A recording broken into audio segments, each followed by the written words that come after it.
Taking no shorts. Coming right up.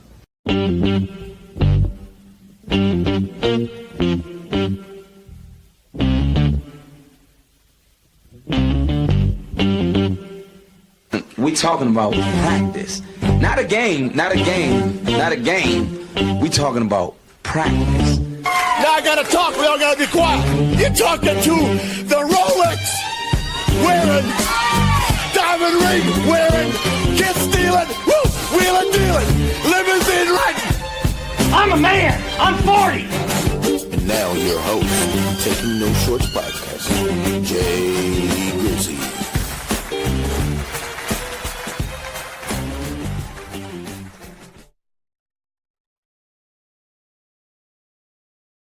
Good. What's up? What's up? Hello, ladies and gentlemen. Welcome. This is Taking No Shorts podcast.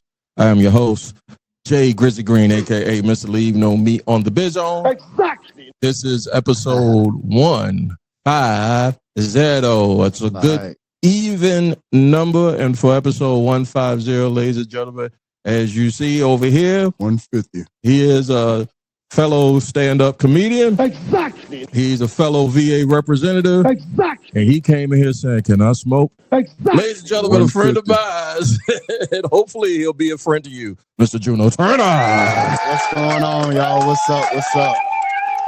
It's me, it's Juno Turner, your favorite local Virginia comedian. We just talk about that shit. Why you running down VA like that, local?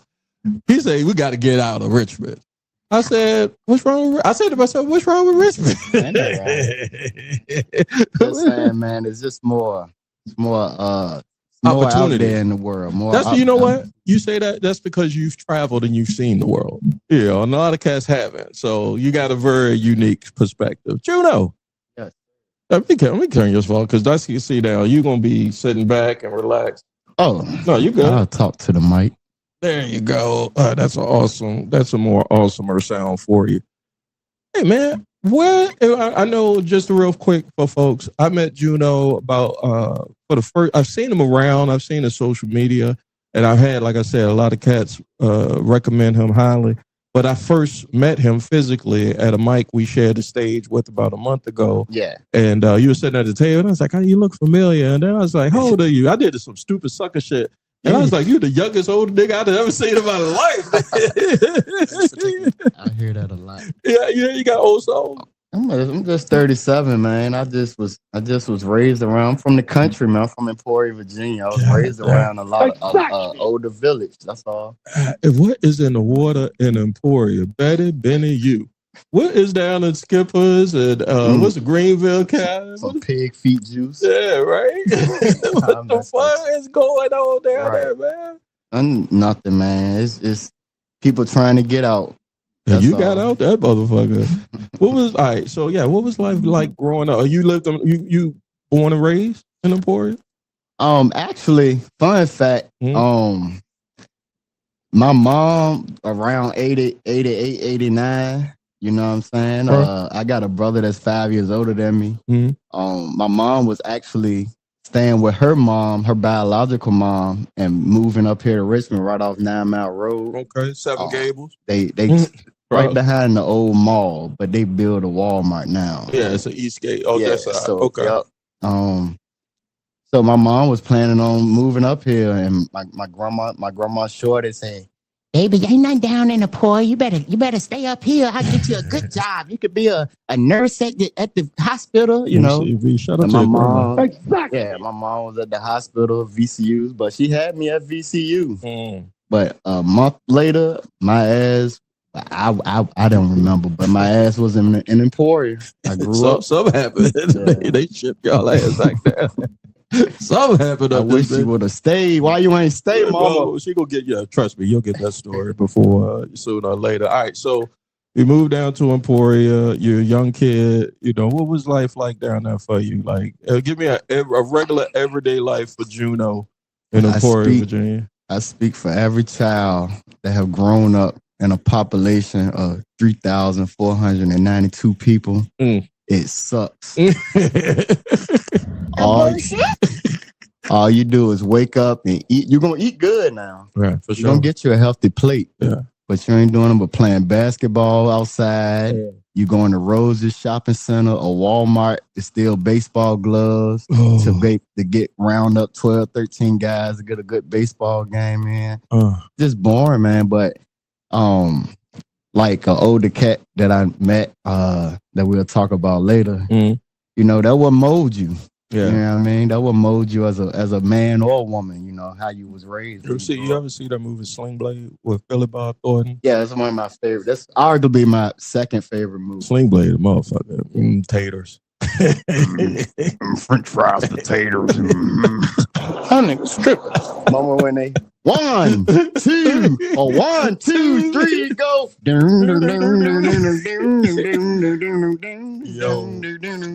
One day I took my wife over to my mom's house. We was going to visit, and I went into my old room when I was a kid. I don't know where. I think my family member was over there, and we was just in there reminiscing. Time goes by. I'm like, yo, we gotta go. I look for my wife. Her and my mom and I watching Sling Blade. They bonding over this shit.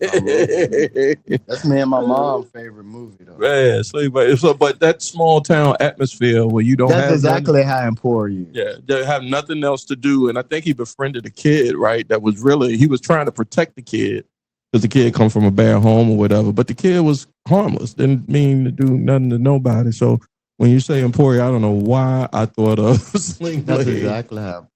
And so, all right, so fast forward, good small town values, always ate good. Fast forward, you turn into a young man, you know, and what was young adult Juno like? Was you in these streets like most black men were?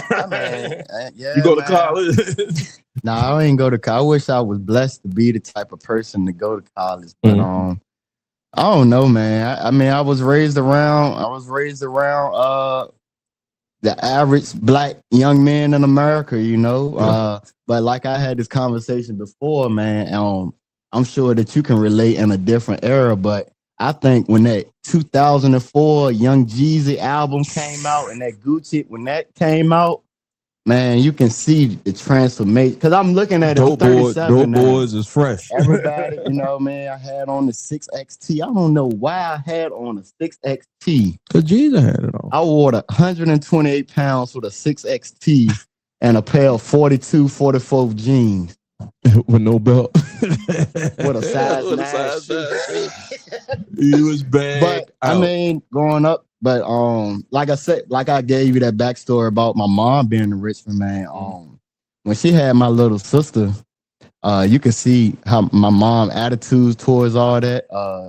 She wanted more like most parents. We want to get the hell out of Emporia, man. So I moved to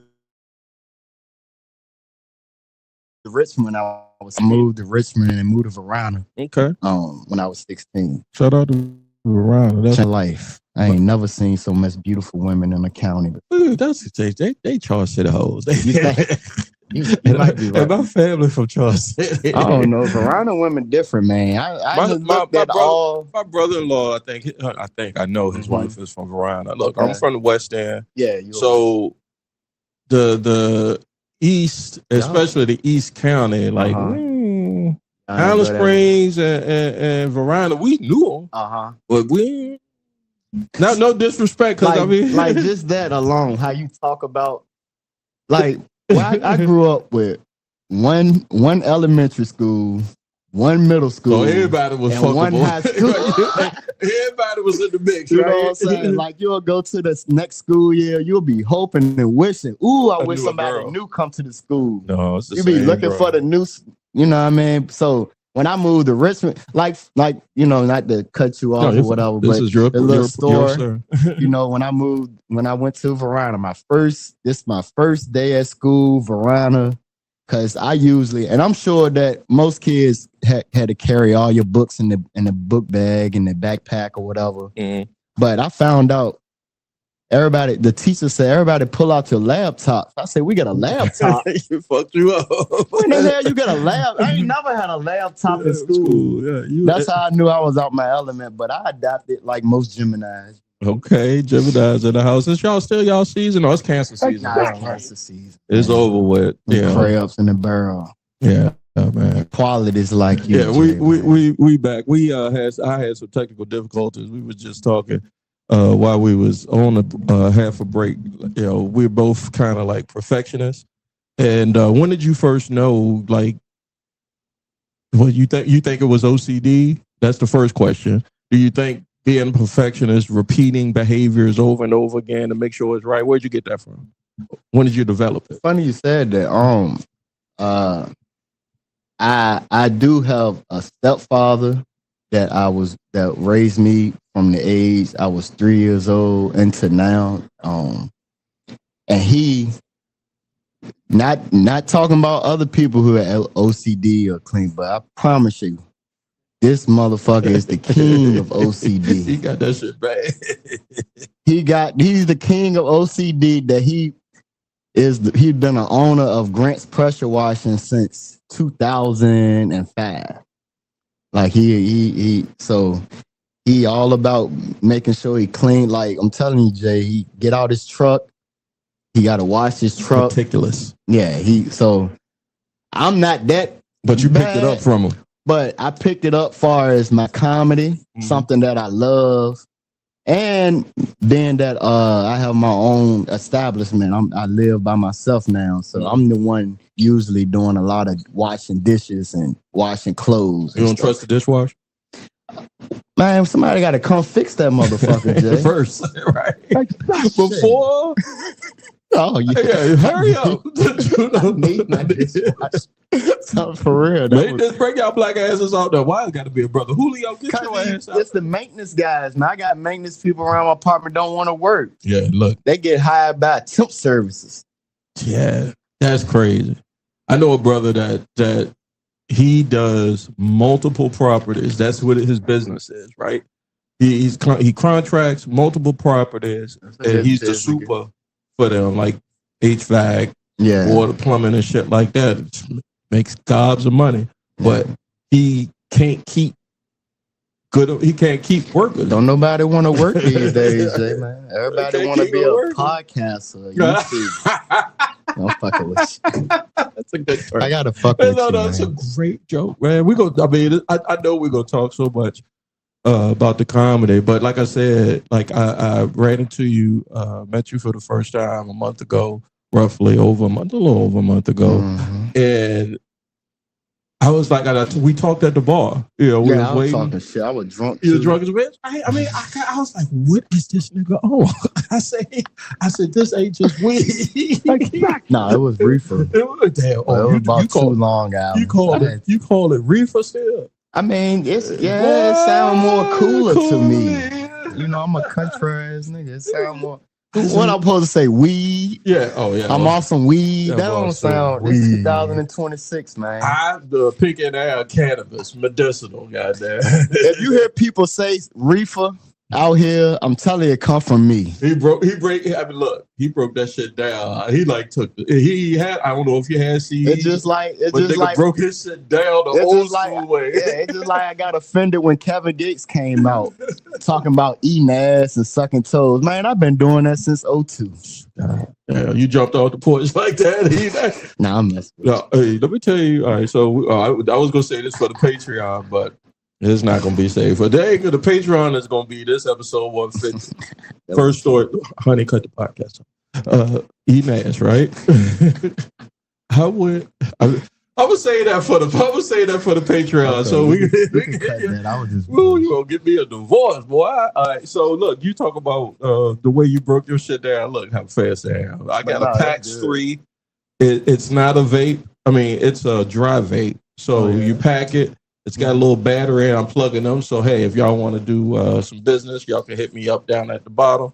And it just lights up, and it just give you where you gotta go. As cause see, I don't have as well. I was never one of those niggas that had time to do the ritual, because it's a thing. Like I used to pack my bong, and I used to, roll my shit up and everything, and it becomes a thing, right? Man, I used people used to come to my house for me to roll up from. You get a percentage. That's how I started smoking weed. I'm serious. People used to come to my house in the morning. Hey, you'll roll this up for me, Junior? I got you, man. You say, I got you. Yep. So you get up to Richmond, you go to Verona. You know, you fall in love anytime over that period. Man, I fell in love with this girl in special ed class. A girl that was in special ed. I ain't say I wanted special ed. How you? So you walk by the room and saw her or something? She was cute, man. She was cute, and I could tell I could get the coochie in the time. Nah, but it's just, but now I fell in love when I was 18. Through 18 through 21. We're gonna leave the names out. Nah, I'm gonna say no names. Yeah, we're gonna leave them out. That's really the only time I really my first really girlfriend or whatever. But after that, man, it's just all about working and trying to get this money. You know, I broke up with her. Why? Yeah, he hesitated on that motherfucker. He said, Jay, don't. Because my side piece knocked on her door. Oh. Looking for me. Oh. That nigga's tripping. Oh. And you bringing back trauma, me remembering. I want to switch the subject. Okay. Nah, I'm messing with you. But yeah, that's really what happened. She rolled up on you. Man, that's not as bad. It won't even like, you know, Jay, as a man, I know you married, but we just talking, you know. Yes, sir. Respect to our woman, you know, whatever. Yeah. But you know, they do sucker shit. You know, you 18, 19, 20, man. You ain't thinking about marrying or kid. You know what I mean? You just having a good time. You just know this the coochie that you fucking for the moment, you know. And it feels good. And then you know you just out and you partying. Like we was in here getting it in, talking about falling in love and shit broke up and somebody knocked on somebody's door. Yeah, man. Messed the whole situation up, man. Her mom loved me, man. You can't knock on no goddamn body door at 2 a.m. But that's because you were putting that thing on her. I know. I learned it now. I learned that you can't. She said, "Judah, why the fuck is you?" You can't do it to every woman. Like, you know what I mean. You can't do. Yeah, you can't. You gotta have dingaling. Some people out there, some women out there. You know what I mean. I said people. Who said? I forgot which comment. He said you gotta get. Bernie Mac. The dick. Yeah, you gotta give her a dick. But after I stopped dealing with her, man, that's when I was riding in the car with my mom on like a 9 o'clock in the morning. And I heard on the radio station, "Hi, this is the Aviation Institute of Maintenance in Chesapeake, Virginia. Please come down and enroll in school." And I said, "Great impression." I said, "Ooh." I said, "Ooh." I said, "Mom, I want to try that.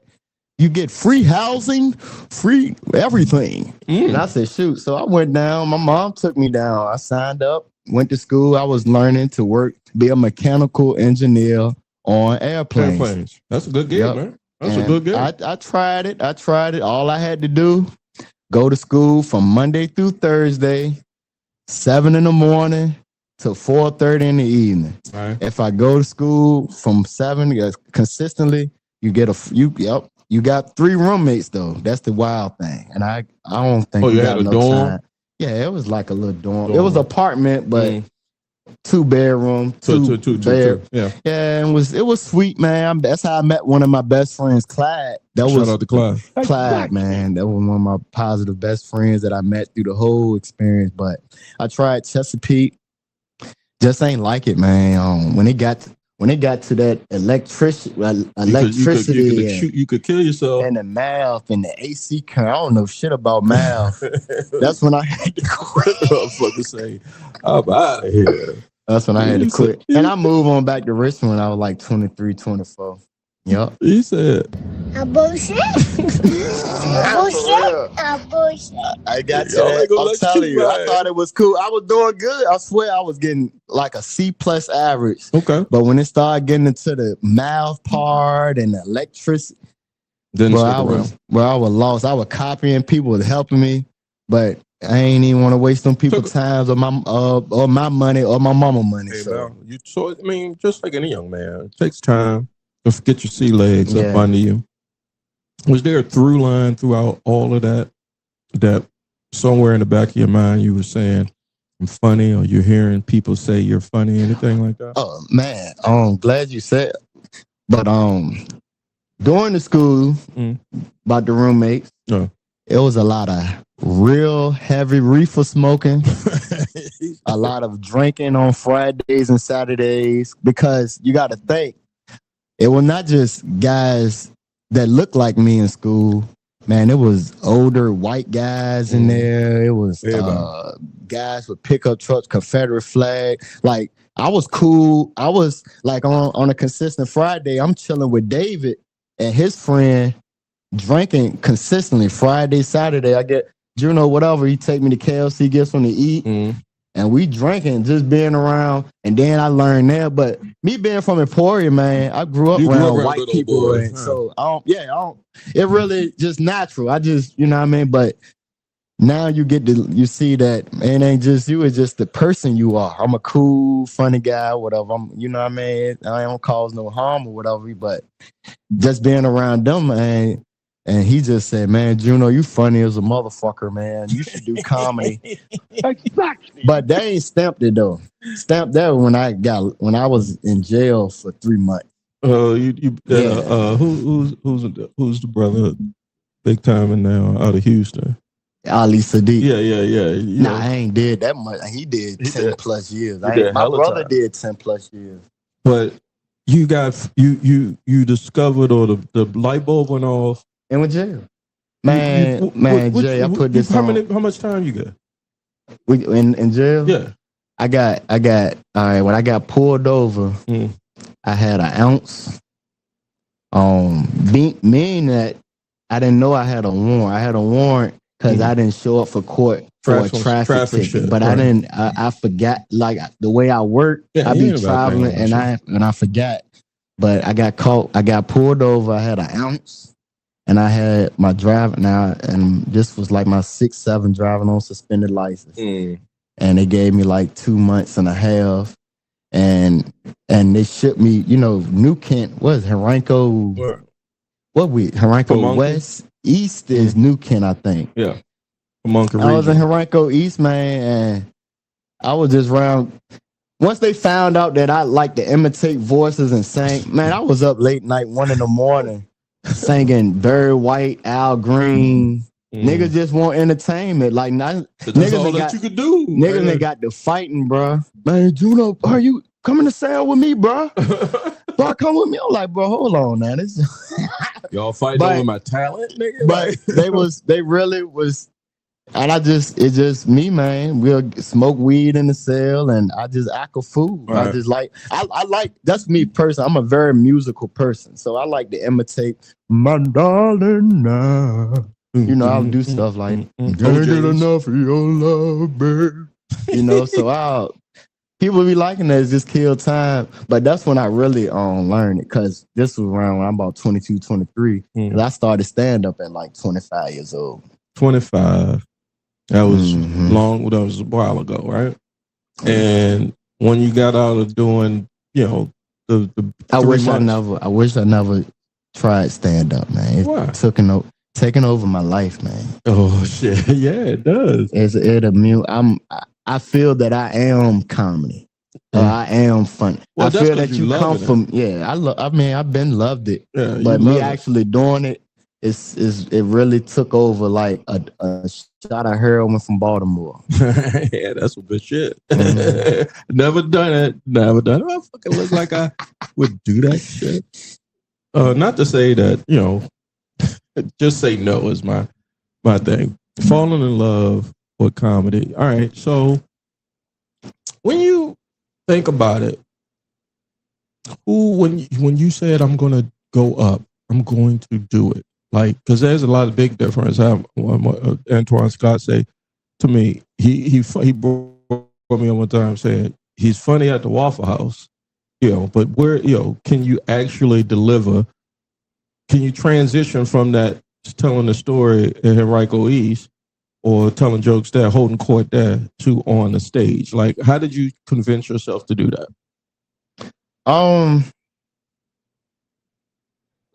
Man, what was the catalyst for it? What was the motivation? I think life. I ain't gonna say I think. I know life is a journey, yo. Yeah. I love WWF. The Rock was my favorite fan. I love Stone Cold. I don't even like the wrestling part of the situations of it. I love when they do the promos and the mic.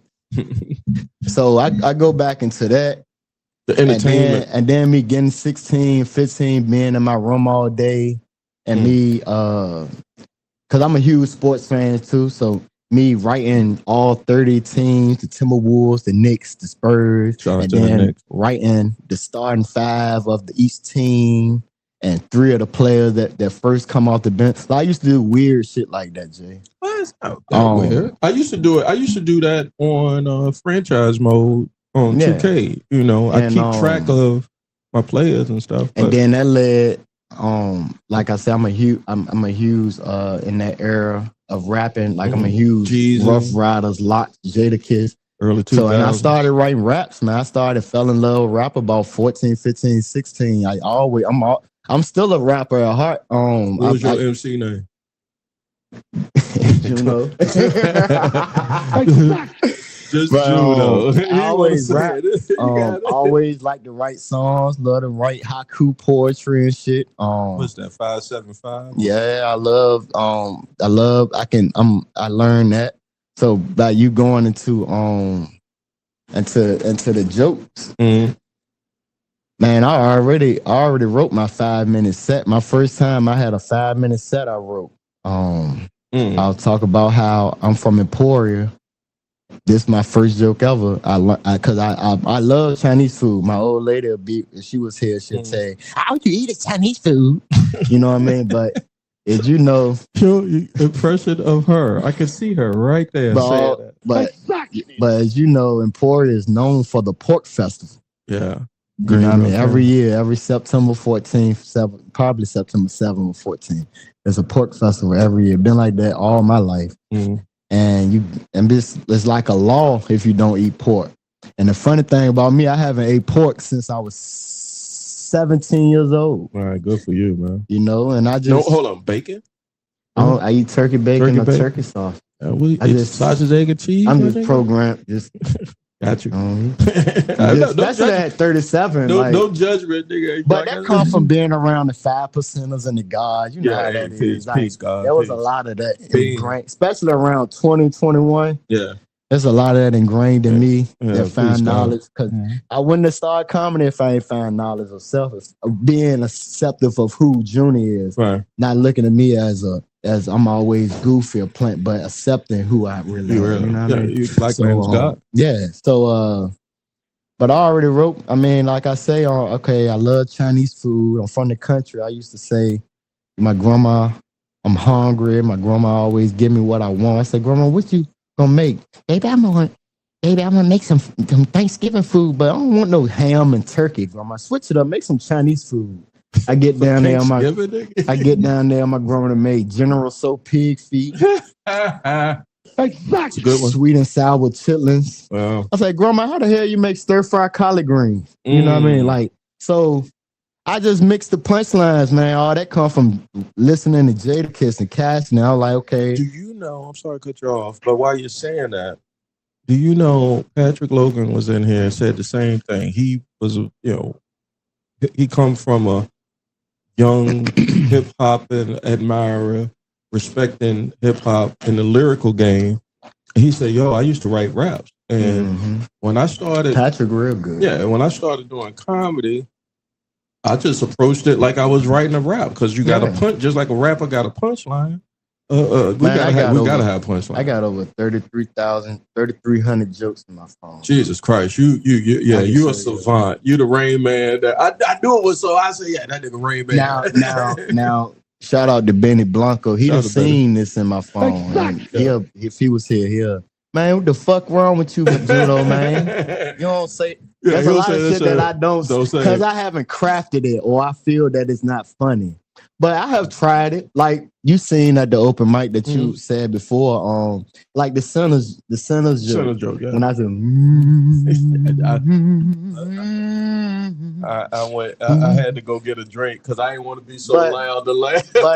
but me, okay, I got in my phone, singing like the sinners guy. That's what's in my phone. Like, but how can I craft that joke better? You get what I'm saying? So I won't say it. This is why I do this. I mean, one of the reasons why Yeah. is me, Skates, that board over there off camera. We got it's a whiteboard. I read. I need to do stuff like that. Yeah, we just do like spur of the moment writing exercises or rants. You know, and we do. I borrow it from the my formula was not anymore, but from the Comedy Bible, which is the attitude words: weird, hard, scary, and stupid. Yeah. You know, if you can start there, which weird, hard, scary, and stupid, trust me, shit just gonna flow. Yeah. You know, and then but because we don't remember it a lot of times, because it's kind of like, what do you call that, stream of consciousness type shit. It's recorded. You know, I give credit to who come up with the bit. You know, and so nobody can say, "Well, I was working on that." Man, Jay, this how much, and I don't want to say hate, but feel how you feel. God made you who you are. Amen. But like I tell my man at work that work with me, you know, if you take away these houses and cars and McDonald's and Burger King, it was really times when we was just out here naked as just human vessels, just humans walking. Right. The human, the spirit, the person I am. I like to help. I want to see somebody. Oh, he funny as a bit, bro. Do this. Yeah. Like that's me naturally. Like I will write. You know what I mean? And I get it. I'll write comedy for folks and stuff. You know what I mean? Like, bro, I just love the art of. I'm an artist. When I say that, you know what I mean? Like I don't. You know, like I ain't saying it like I'm Bascal, but bro, like, like I write.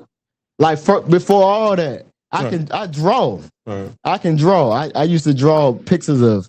Well, I used to back then pictures of Jeremy Shockey catching a pass. Oh, damn! You did yourself. I just draw. I'm just saying. That's what I used to. I'm an artist. I draw. So the writing, you know, I like creation. I like what get me off. Pause. Pause. You're right. Pause. I'm sorry. I play that game, niggas. I play that game. I just had the Viking night on last episode. But for real, it's next to that though. Yeah. When I'm at the crib, I'm taking a mean shit. I'm eating a bag of Funyuns. Right. And I'm just on my phone. You're right about that. And I'm on my phone. And I write a joke or something, I put something funny that I think is funny, and I go to an open mic or a show or somewhere, a stage, and I say that, and it works. And I get that. Man, I swear to God, man, that shit better than busting the It's close. Having a climax. It's close. It's very close. You know what I mean? Like that don't make me feel good, man. So this is what I use. I don't know if you got an iPhone, but voice memo. Okay. And I voice memo, I go back over it, and then I tag them, you know, with what I'm saying, what the thought is. I come back to them because somewhere along the lines, like you said, when you're formulating a bit, you got the topic, you got the idea, but it ain't quite all there yet. So you in the process of getting together, and that's an amalgamation of that and working it out on stage. Like that's where I'm at, is working it. You can open it out loud. This shit is not going. I mean, I thought this shit can hear rat piss on cotton, but it's okay. I don't want to make too much. Yeah, it's all good, man. It's what we take no shorts, baby. You know, I just rediscovered going. Like I said, if you go back about 10 episodes, I was like, I'm going back out here on the stand-up game, and it's weird, you know, because I think up until I think that same mic, I think the last mic I did, shout out to Jeremy, because he was like, bro, just go do it. He was just I like Jeremy. I wish I had a personality and character like Jeremy. Yeah, Jeremy a bet him- marketer though, so Yeah. and he come from the church, so Yeah, I wish- yeah, he got that je ne wish sais I quoi, had bro. You got that je ne sais quoi. But yeah, I mean, you got my internal blocks, are starting to fall like dominoes. Like I'm Unc now. I'm beyond Unc. I'm dad. And a lot of rooms I go in, I'm somebody's father. And thank God sometimes I think I saw Fernando. But you got that. You got a not putting you in that category, but you got a Tony Woods or It's like shout out to Tony Woods, man. He older than me though. I'm just joking. The writing process. Oh yeah. Man. So yeah, I've the dominoes are falling. Mm-hmm. I'm definitely writing better than I did when I was in the game, and I mean, it's just. I told my wife 2 years.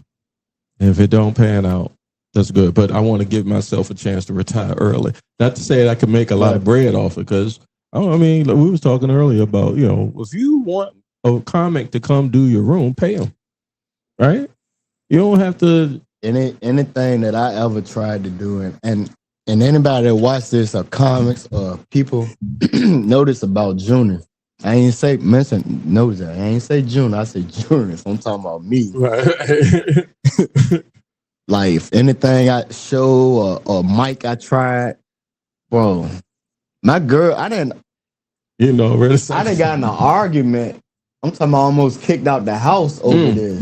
Like I'm gonna make sure you get. If I ain't got it, I got $5-8 a piece for each. Cause I tried to throw some shows and it don't pan out. People don't show up and show running is hard. Because me and why I do that. Cause I done heard, Jonah, what you do that for? You ain't gotta pay motherfuckers to come out here and do it for. Man, people. If I personally ask you to come and do a show and stuff, man, people and you know what I'm saying, you gotta at least have some gas and get paid. Because I know what it is. I want to get paid. Like I come from that background where you know what I mean. You got to, but like as we was talking before we were recording, man. I'm not. I don't know, man. I grew. I don't tend to do things for money like that. But at the end of the day, I am aware that we need money to survive, pay bills or whatever. But I just can't. It's certain things like you're not gonna sacrifice. You're not gonna compromise. Because I think I don't want to be that type of guy. You know what I mean? I understand what you're saying. The reason I say that is because I remember first starting out. I was the guy because I could be very animated, right? Like so, but I had no punches. I just was more of an entertainer. And Jay will open or Jay will host and get him because he ain't gonna ask you for no money. He's just a good natured. He a good dude. And people look good over on it too. And people be like, "Yo, get Jay to do it." And I be like, and then somebody says, "Yo, is they paying you?" And I'm like, "Nigga, I don't care. I don't care about any of that. This was me back then. It's like I don't care. I'm just out here to have a good time. First of all, I got money, niggas. You know what I'm saying? So it wasn't a big deal. But what now I realize that's one thing too. If I ain't have it, right, and I don't want to get into details. I got that bread. But before I started comedy, trust me, and you get that bread. And it's when I'm gonna make it's women in comedy and locally in Richmond. That's all I'm gonna say. That didn't see me with bread. Damn, Juno. I mean, what the fuck? Like, it's not nothing. It's still like that. Yeah. It's more low because I have kids now. You know, I got a kid, so I got to be more responsible. Well, flexing is different. Like, but I don't do that no more. I ain't 25, 26, 27. You got to flex a little bit when you do it. I just, but I went to.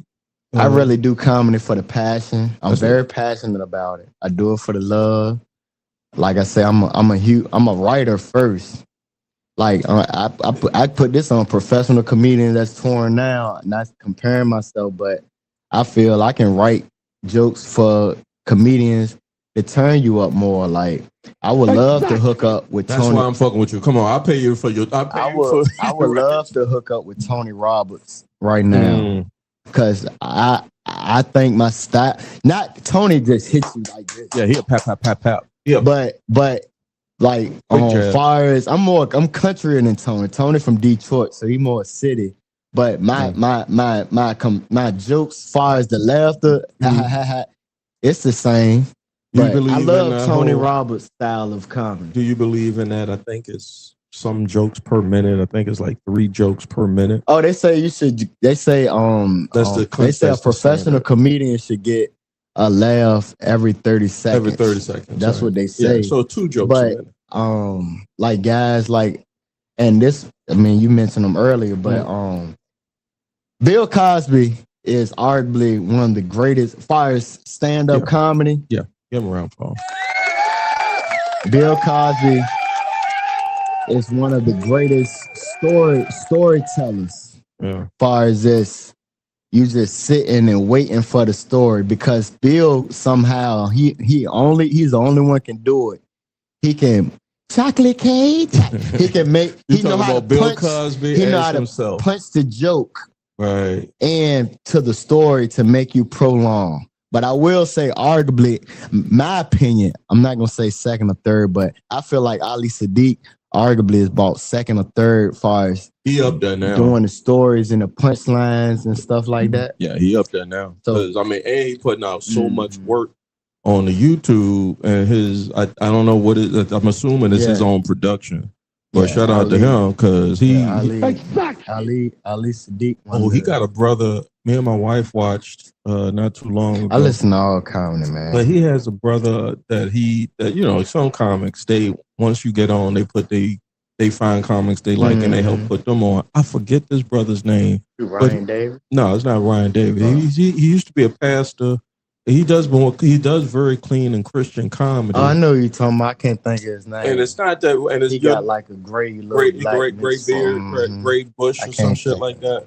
But your name is not because you're not talented. No, it's just because Marcellus Wiley. Marcellus Wiley is the football player. We get his name Wiley though. It's Wiley something though. So that's close. Sorry about that. But yeah, man, my wife was watching that and we was like, yo. Nah, he's funny. I was like, yo. Man, it's the ability to tell stories. This where we get into the God stage. Yeah, okay. Yeah. in America, in the United States of America alone, not including South America, meaning that they're part of America, but not just North America, right. Period. It is approximately 237 million people in North America alone. More than that. You think it's more than that by now? Yeah, in North America. That was 2021. And I'm not challenging on the facts. I'm just a nerd like that. Just in the U.S., we had 320 million. You think, okay. I'm going on 2000. That's the last time I read this. Yeah, so 320 in America, probably 60. It's not in the billions. That's people. No, it's definitely not in the billions. But in North America, I'm going to say 320 in America, 80 in Canada. So 320 and 80, that's 400 million. Mexico, let's say 5. Let's say 15. So 50 and 50, 65 million. Mm-hmm. What was your number you had? What you talking about in North America? Yeah. I ain't including Canada, so America. I mean, my statistics like I said, I ain't read 2000. This is 2026, so motherfucker having babies like a motherfucker out here. So, but I do know that it's around 237 million people in North America. Good. That's a close one for U.S. So I'm saying the end note of that. It's a lane for everybody. Shit, you ain't lying. All you need is 1 million people to capture. Yeah. That's good enough. You know what I mean? So right here at the bottom. His at's in my at my yeah, so I'm just need a saying, billion of them. yeah, I'm saying, so it's a lane for everybody. Everybody's not gonna like you. Mm. You know what I'm saying? That's what you gotta understand. But it's people that will rock with you. So if you get your fan base, because it's a lane, man, it's What did you say? Did you say did you have a brand? We're gonna get back to because we're gonna take a quick break. Yeah, Okay. taking no short because I got fallen arches. They call it plantar fasciitis. Fancy Latin name for it, but my old ass got to get up and stretch. Or this goddamn Achilles could pop at any time. Like if I sneeze wrong. But no, there was at any point in time, like, did you say to yourself, I got a brand I know what I want to do when I start this comedy. Like I want to be this kind of comic. Man, I ain't gonna lie. Mm-hmm. Like I say, I started stand-up comedy at Curry 100. Oh shit. You're going back. Yeah, 2015, 2013, somewhere around there. Mr. Lynn Painter was the host. Shout out to Lynn, man. My man Gott was the DJ. Jay Gott. And shout out to the fried chicken with gravy with rice. Oh my God. That joint was bomb. Lord have mercy. All right, get back. But that's how I started coming. And it was late December going into 2016. It was late 2015. That's when I started comedy. And when I experienced and that first night, that people say, "Hey man, I kill." I mean, it was okay. You know, I got laughs. That's all you want. I wasn't expecting it, you know. Yeah, that's but what stamped me personally was when I was in Arlington, Virginia at an open mic in Arlington, Virginia. And this moment, man, it was my second show. And I got paid $50 for the show. I already knew over the text message I'm getting paid $50. That's good work. I get my first drink free, and I get a free whatever I order, get to eat for free or whatever. That was the second show. And I had 10 minutes. And man, I put it and like I say, comics and people that seem they already know me, man. But man, I killed, man. That 10 minutes felt great, didn't it?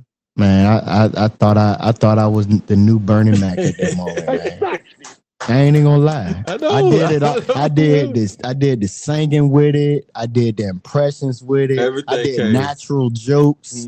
I did social commentary, what comedy have grown to be now. What people, Chappelle does a whole hour Dave on that Chappelle, Kent Wills. Comedy is social commentary now. Yeah, it's like I just recently seen a Louis C.K. special. Watch Louis C.K. on Netflix. Man, that joint way better than, I promise you. You got jokes now? Louis C.K. special he just dropped is better than all and y'all know I love Louis C.K. until he was jerking off. That's how I know that's how I know I love not just funny or love just the art of it. Right. You know what I'm saying? Yeah. But going into it, man, I killed, and I was at a bar just like you was at with me when we first met, and I was just drinking on a beer, and Jay, I don't mean to exaggerate it, but this guy looked like he was the lead banker at Bank of America. Like just a if I ain't do comedy, this white guy would never have talked to me in a suit. Right.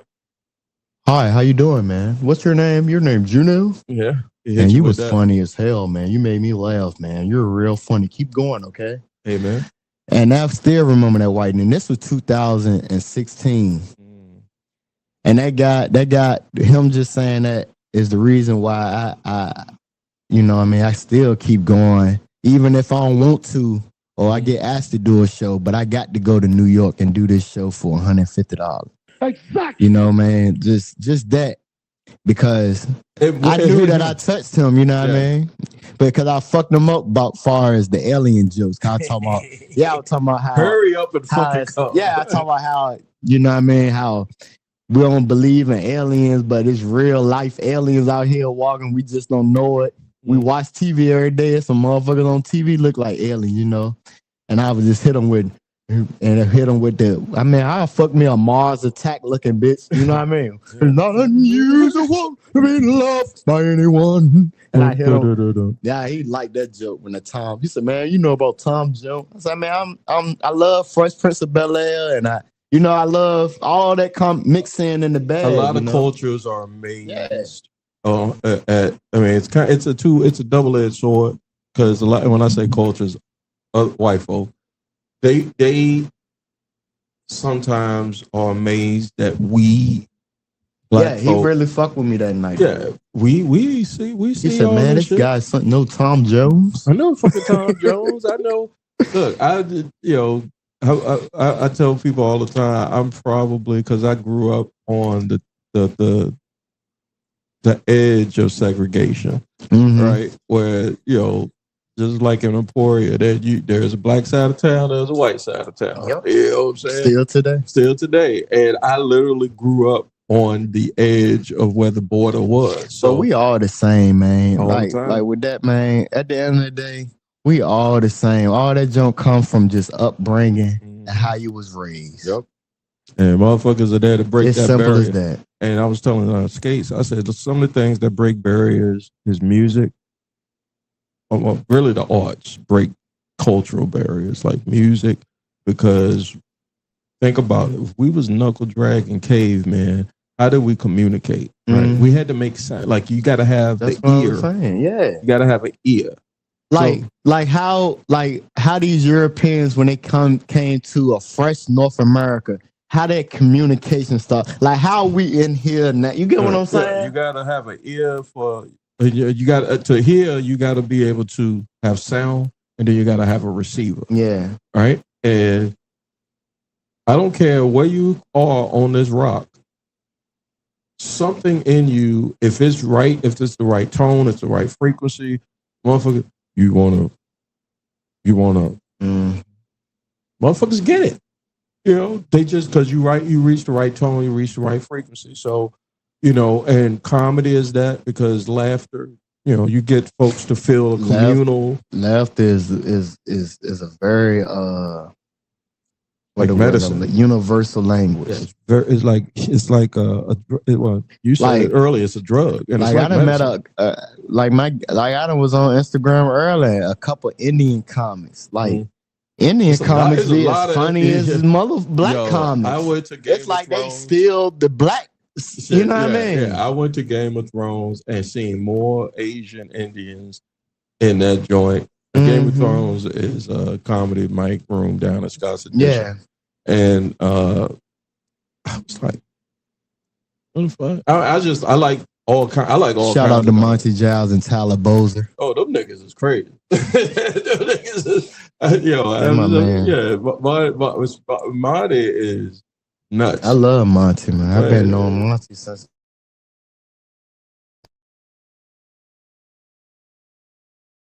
Off air with he always. I said in a set. We're gonna take a break anyway. So. I said my real name in a set before. He was the one that. Man, how you come up with Juna if that's your name, bro? Because my real name is Randall Fitzgerald. Oh, shit. Yeah, hey, yo, we're going to take a quick break here and take those shorts. Back with Randall in just a few. Thanks for taking the time out to listen to Taking Those Shorts podcast. We'll be right back in just a few. Make sure you like, share, subscribe anywhere where you find your favorite podcast. And make sure you leave a comment under Taking Those. Try that buttercup though. Oh, I got that from Kroger, nigga. You got it from $13. This got you on something? I just want to tell you. We talking about a little bit left. Not a game. We talking about practice. I got another glass. Y'all gotta talk. We all gotta be quiet. You're talking to the Rolex wearing, diamond ring wearing, kid stealing, wheeling dealing, limousine life. I'm a man. I'm 40. I want to talk about this. I mean, they already did it on this. Talk about the history of wrestling, man. Hello. Hey, ladies and gentlemen. Hello. This is the second half of Taking No Shorts podcast, episode 150. I got comedian Juno Turner hitting a Chardonnay, hitting a Reposado Casamigos, smoking on something, feeling on something real good right now. Hey, while I got your listening ear and your audio ear and your visual eyes, do me a favor. Go ahead and smash that subscribe button for my YouTube channel. Help me reach my goal. I'm pretty close. I'm almost there. As like I tell, please support, man. This man got a professional setup, as right, you see. Thank you. He worked hard. This is the 150th episode. Thank you. Support, subscribe, and share. He is doing his thing. Yeah. Appreciate that so much, Joni. But yeah, man, help me reach my goal on YouTube. That's youtube.com/@TakingNoShortsPod. It's at the bottom of the Chiron. But you can also give me a follow, comment, like, share. I'll take all criticism. It's all good. It's all good. You're not doing nothing if you don't have any criticism, bad criticism, haters, however the saying goes. But that's at Facebook, Instagram, at J Grizzo, and at Taking No Shorts Pod. Enough about me. Great. First half of the episode gonna be even better here at Taking No Shorts. I got VA representative in the building. I respect you, Booker. I'm from Virginia, but ain't shit to do but cook. A real nigga that started out at Curve 100. Yeah. No, he started out at Henrico East. You did something at Curve 100 before? No, I went in that joint to I always scout Mike for that. I hit you spiritually when I said it. Yeah. Well, I'll tell you on the Patreon why. I think it's because there was so many. I'm gonna say that I'm not getting in trouble. Curve 100 or the spot though. Boy, I tell you. I tell you. But ladies and gentlemen, a friend of mine, hopefully he'll be a friend to you. Shout out to Big Jimmy. Like Big Jimmy, where the fuck is he? Man, that man he'll call me now. He just talked to him yesterday. He ain't on the socials no more. Man, Big Jimmy out here, man. That's Juno Turner, ladies and gentlemen. God damn it. You don't even give a fuck about the intro. We started people like him to keep you going. Then Junior, keep going, bro. No, fuck that shit. This is where I met Big Jimmy at McCormick's. Yeah, McCormick's Irish Pub downtown 18th between Grace and Franklin, right? Or Broad and Franklin, Broad and Grace. Yeah. And he is outside in front of the mic holding court, and I'm like, he a great talker. He'll talk your head off. Fucking head off, right? And I was like, I knew this nigga from somewhere. Where you from? The West? No, I said, what school you go to? He said, TJ. I said, you from the West End, nigga? I was like, it's like all. Let's get into that. Can I interview? Why is like all the comedians from the West End? Well, if before I hit the J again, if I had to put my finger on it, like I said, we grew up in a weird part of the town right after segregation. Like our folks were right during the 60s and 70s when Richmond had a little money and got a decent job and could get out of Randolph, which was that little hood. Yeah, Randolph was called the bottom. That's what me, Jay, is from, the Randolph area. And then if you move up top towards Carytown or closer to Powhite, you was doing something because that's where the white flight took place and they sold to black families that could afford it. Then we still went to school with niggas that was in the bottom, from Jackson Ward. So we got the best of both worlds. That's what I learned about Richmond history is that they kind of separate the blacks and the whites all off of a toll toll you had to pay. Powhite, yeah. Powhite is the border. They made it so a way that blacks wouldn't come because they had to pay the toll. So that side of town, you know what I mean? So Short Pump just got the bus. The bus just got out to the malls in the county. You go to Willow Lawn. Yeah, maybe less than 5 years ago. I would say maybe 2-3 years ago. The bus now goes to Short Pump. I moved to Richmond when I moved to Richmond in 06, 07, 08. Cause I'm not a club. I want to go into the phone parties when the clubs was jumping in 07, 08. Man, I used to get dropped off downtown. When I found out Richmond had a Richmond Funny Bone, a comedy club. That was 03. I was 17, 18 going to and the fat lady. Damn, I can't believe I said Big lady. I mean the lady. We shout out to the lady at Funny. I love everybody at Richmond Funny Bone. I swear to God, I love y'all. Mm-hmm. But they used to let me in with no ID, bro. I'm supposed to be 21. Yeah, I was working watching, the door. The fat lady. Man, I don't know, but this lady, shout out to I'm telling you, I used to catch the bus. Management now. I get dropped off downtown Shockoe Bottom, catch the bus Red Main Street, get dropped off at Willow Line. So way that Willow Line at the hardest on Willow, the hardest. There was a short pump jobs bus. And then it go all the way to the Funny Bone. Now that's true. They had that for folks who had jobs out there. But I'll say we was going out there to get into the club. But I'll say it was 2 or 3 years before that though. Yeah, because I can see that it was new. Yeah, it was definitely because they only it was definitely new, and the schedule changed once the building of commerce came out. Yeah, I was going to because the first comedy show I went to. Yeah, you loving this shit, my nigga. Mike Epps. Yeah, you loving this shit. If you catching the bus, Mike Epps, bro. You catching the bus to Short Pump. Short Pump is an area where I'll work with my dad. I'll work with my dad and do Friday. We'll have to do like 8 or 9 trucks. Saturday we'll have to do like 12 or 13. Then Sunday we'll have about 7 or 8. And you got some bread in your pocket. Sunday, that Sunday before 7 or 8 at night, I got about $320 in my pocket. Go let that thing fly. I went to the Funny Bone. I ain't cause you gotta think like I'm in Emporia. Ain't right. But we ain't got a skating ring or movies or bowling out. They ain't got none of that. You gotta go to Roanoke Rapids. You gotta go to Roanoke Rapids for that. You gotta, you know what I'm saying? Shout out to Roanoke Rapids, man. They got Roanoke Rapids. Hey, they got so you'll get a round of applause. Couple of shorties down in Roanoke Rapids.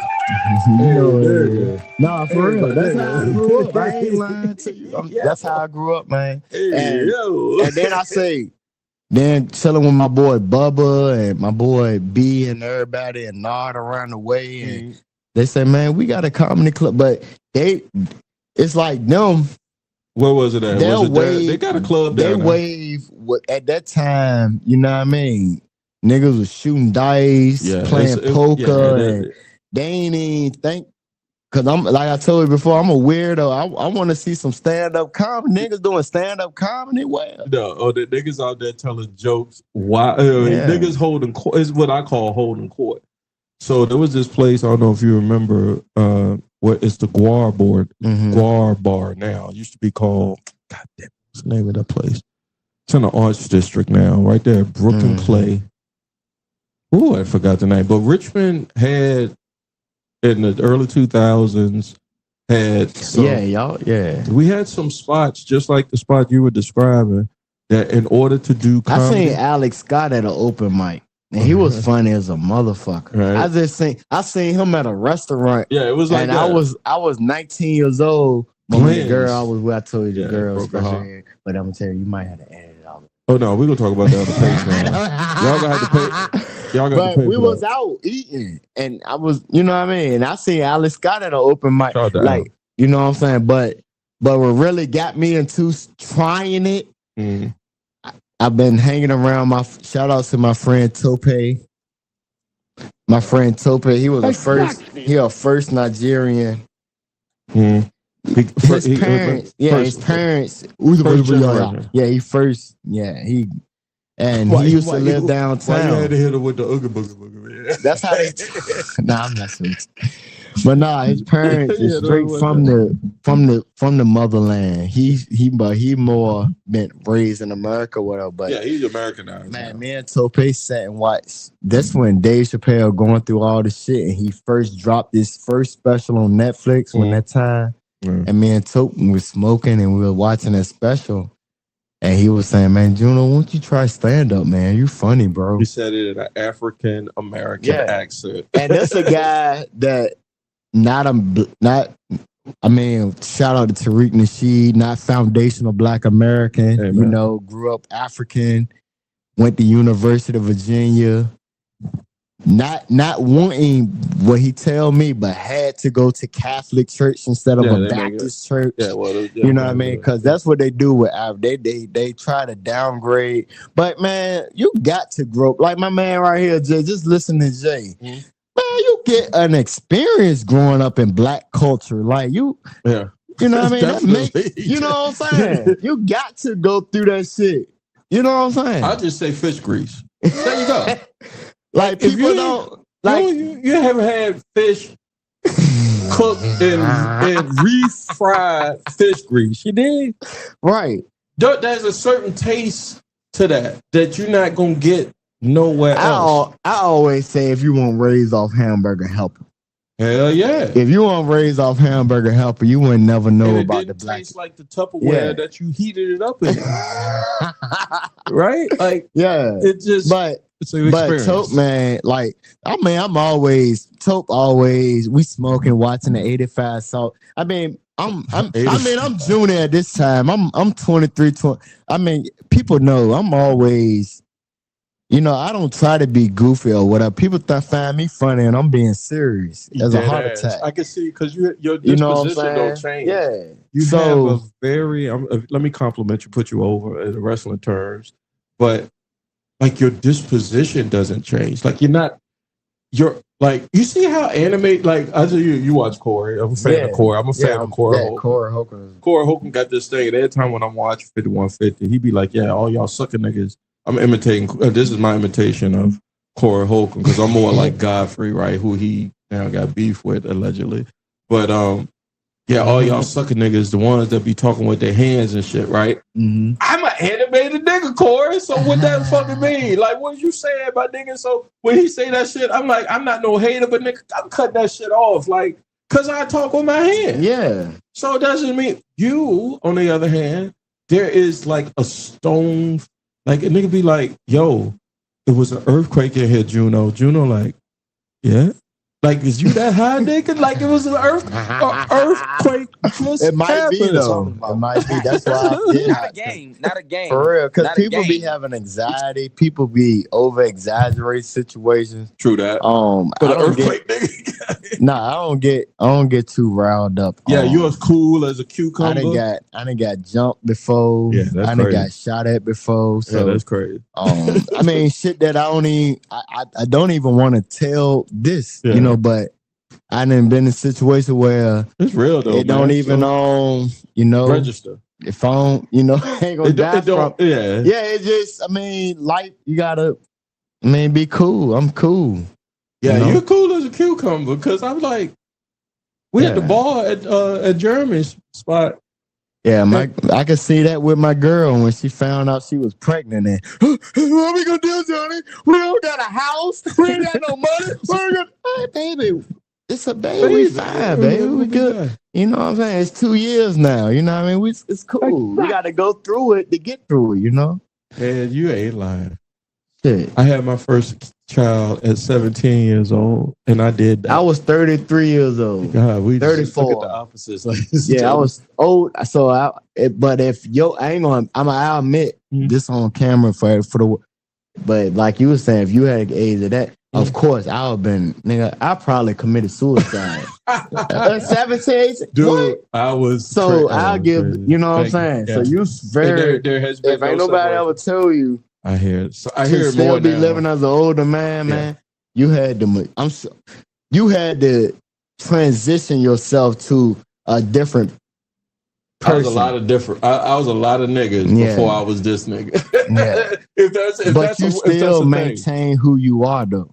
That's a good compliment. That's all glory due to the architect God. Being around an ignorant nigga, you know, I've been around a lot. You wouldn't even want, because you wouldn't even be around me. I know how to work. So that show you that you balance. Yeah, because life all about balance, y'all.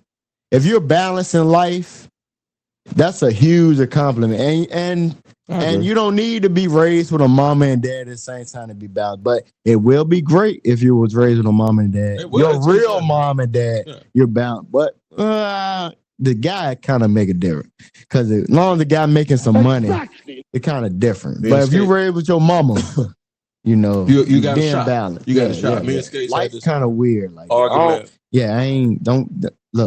I ain't here to preach to y'all. We can preach. Me and Joe Skates, y'all check out the Patreon coming out real soon. We had this argument. Skates was like, "Oh, we can get away." I mean, Skates a funny guy, but he's way more funnier when he can. I'm not criticizing Joe. Oh, I know Skates. If he get out of he think like I talked to him. Yeah, he's a very thoughtful gentleman. We was talking one night. He'll kill if he just straight do white people crowd. Yeah. I mean, I don't mean to say it. No, that's right. No, I'm glad you said it. But if he just do, I mean, because it's a lane. That's what I was talking about. The 237 million. It's lanes. Like my lane. Oh, it's if I now this is what I need to do. Mm-hmm. You know what I mean? Save some money.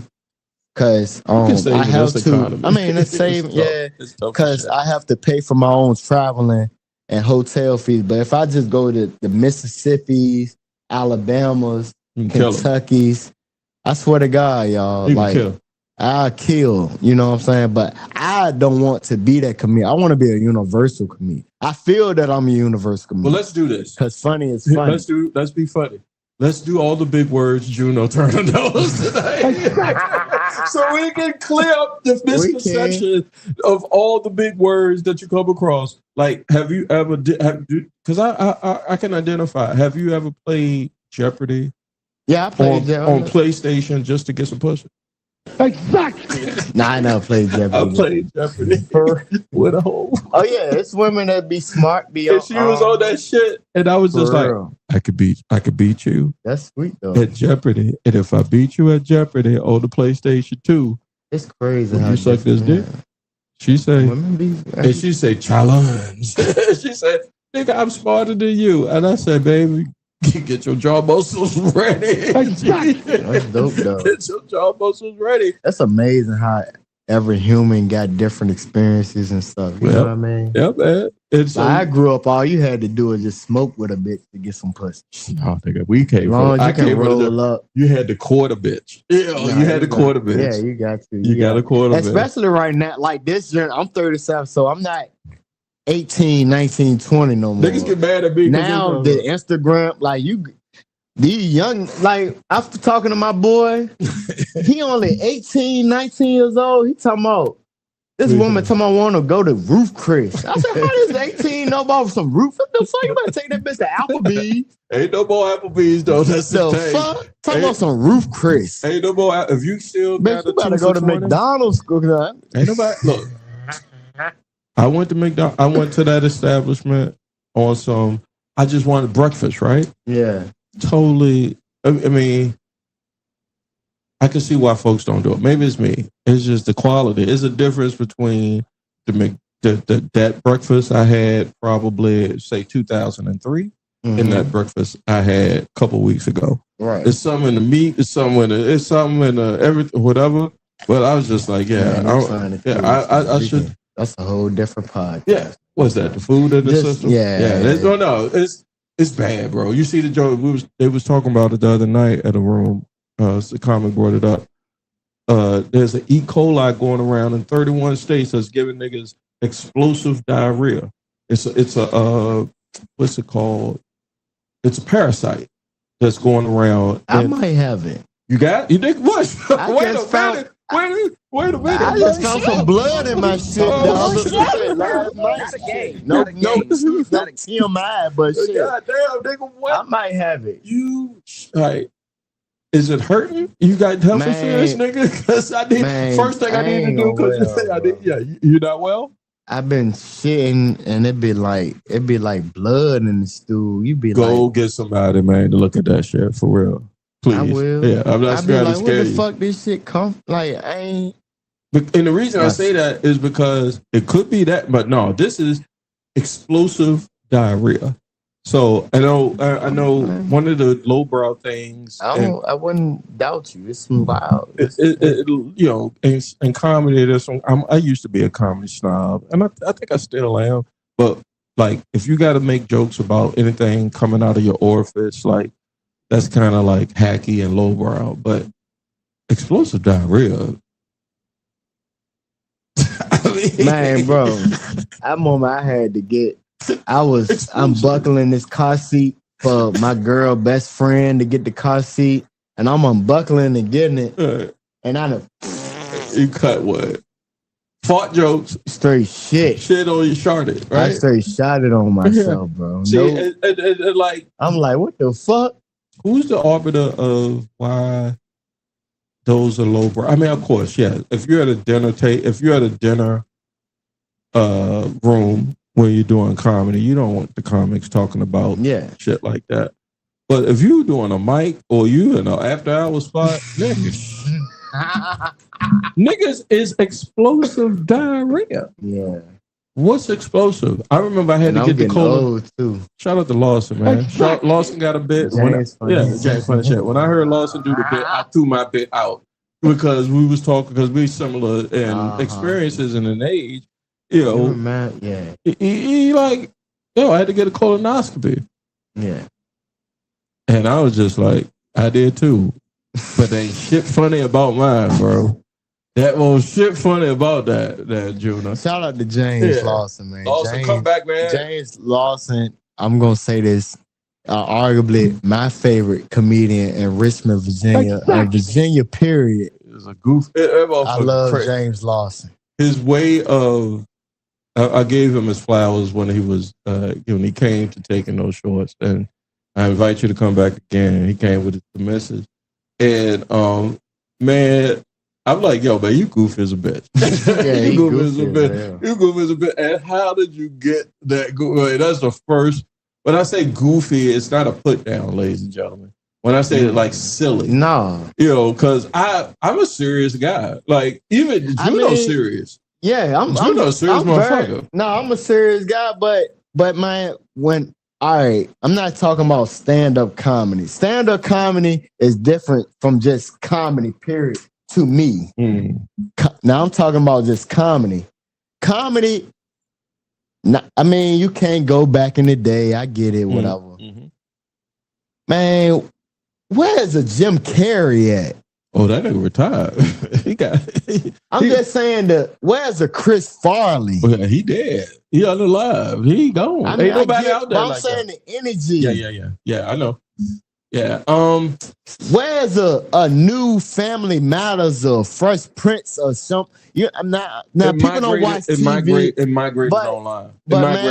It's Drewski. That's it. It's just, man. It's a lane. It's a lane for it, man. I agree with you. Exactly. Go get it, Juno. Yeah, you're right. It's a lane for it, man. Go get it, brother. Like me personally, my personal feelings, and I don't mean that. I'm on live TV. It's not live, but I want to recreate the Beverly Hills Billies. I feel that I can be the Jasper, and I can recreate more characters and make a new generation of Beverly Hills Billies. If they give me the rights to help write it. You want to do a black joint? Man, I swear, bro. A black Beverly Hills Billy, like country family moving to a big city. Man, that shit'll be funny. Did you want it to be every week? Did you want it to be funny, or do you want multicultural? That's it's a black Beverly Hills. But black would be funny. Yeah, it would be funny. But a universal, it depends. I would do the universal now. That I think about it. It depends. It depends on who the characters are. Yeah. Well, I mean, if you. Yeah, you got to develop the characters, and you got to develop the characters. So that would be like the key for that is who the grandma. I find out who the grandma gonna be, and everything else gonna fall in place. Mama's family, remember Mama's family? Because grandma was the funniest Beverly on the Beverly Hills. Let me tell you, Judy. The first time I said this before on an episode. The first time I heard the word bull dagger was from my grandma. Yeah, and that's because the girl was walking up the street, and I'm sitting on the porch, and my grandma say, "Look at that bull dagger there. She ain't fucking. She ain't giving all no pussy to no man. Yes, and then she say, boy, you ain't got to worry about her because I grew up in a family full of women, and was until my uncles either got locked up or left the house. I was the oldest." Fucking that had testicles in the house, right? And She said, boy, you ain't got to worry about that girl fucking you. I was just like, Granny, what you ain't going to pay for it. No, I ain't going to pay for it, and she don't want it. And she don't want it. And she was right. And the girl, one day we was coming home during the summer from some type of summer after school program, and somebody got in the girl's private thing and teased her in the neighborhood because it was a strap on. The girl was all of 12 or 13. So you can imagine that for a gay person. I know you don't do gay people. I ain't that, man. I get you. I'm about to bow. All right. And so I'm a man of the cloth. Of the cloth, right? And so everybody was teasing this girl. And the girls was running around saying, oh, look at Tara. Oh, not to say her name. She had this in her drawer, but it was what I what I had. I was like, well, I got what she got. Dang. If she looking for it, she ain't got to wave it. It's right here. I talked about that in the clip I put out. Like, why the lesbians don't want to fuck me? Yes.